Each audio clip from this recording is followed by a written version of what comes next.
Also, I gotta say that Jay Leno treats magicians the way that Johnny treats. What is his name? The Hebrew telekinesis. Uri Geller, yeah. I'm not big on Geller though. No, definitely not. There's the inverse. Geller plays both. If you guys know who he is. Yeah. An Israeli mentalist that came out in the late 60s. I mean, he looks good for his age though. The guy does not age. It's crazy.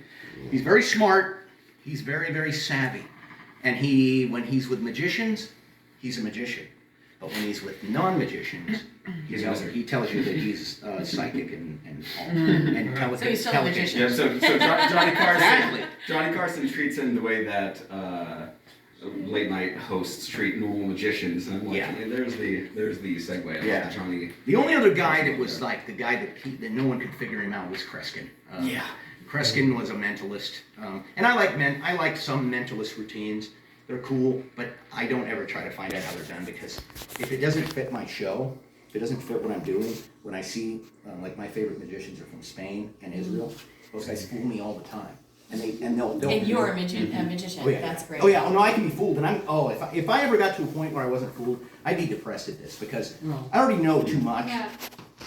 Because once you know, I mean, look, there's a lot of skill sometimes involved, but sometimes there's zero skill, and you think there's skill. Delivery. And you delivery, and if you can put it over, because at the end of the day, the audience doesn't care if there's look, there is. Let me see here. Where's my? Make sure this is not a deck that's gonna go flying all over the place. There's levels of things that you do to prove a point, right? Like that, but. I don't always do that. So cool. Mainly what I want to do is create a moment. And so it's about moments. This one is an obscene level of skill. This one is a story about a guy named Sam the Bellhop. There it is.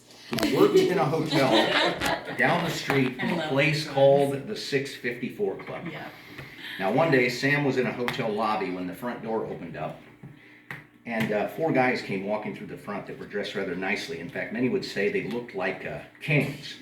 Oh. Sam walked up to take their bags in the way that a bellhop normally would when they said, "Sam, could you do us a favor?"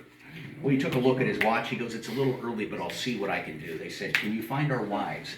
He said, "Well, I can try." He took a walk 1, 2, 3 blocks down the street. He says, "I don't know if I found your wives, but I found 2 brunettes and 2 redheads down the street." They go, "Sam," they go, "you're beautiful. Where in the world did you find them?" He goes, "At this place called the 654 Club. That's the place I mentioned, by the way. Yes. It was right down the block."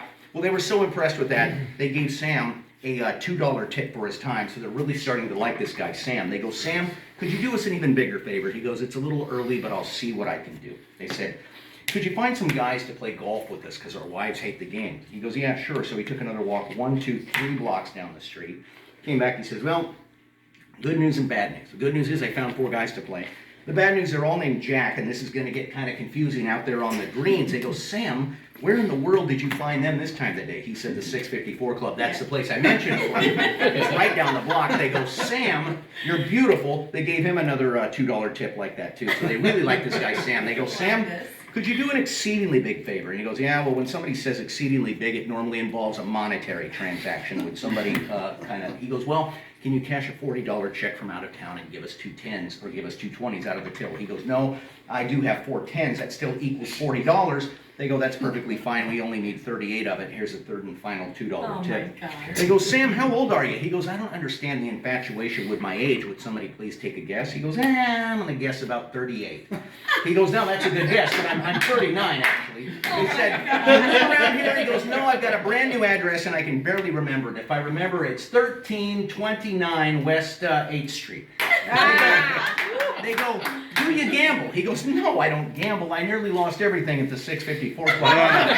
The place I mentioned, it's right down the block." They go, "What happened?" He goes, 2 years ago, poker tournament. The guy across the table from me, you're not going to believe this, but he was sitting there with 3 7s and a pair of 8s. They go, "Wow, that's a full house. No wonder you lost." He goes, "That's not why I lost. I had 3 aces and a pair of 9s. I beat that guy." They said, "Well, how come you lost?" They said, "Because this guy from Reading named Ron Gieseke was sitting across the table and he had a straight flush.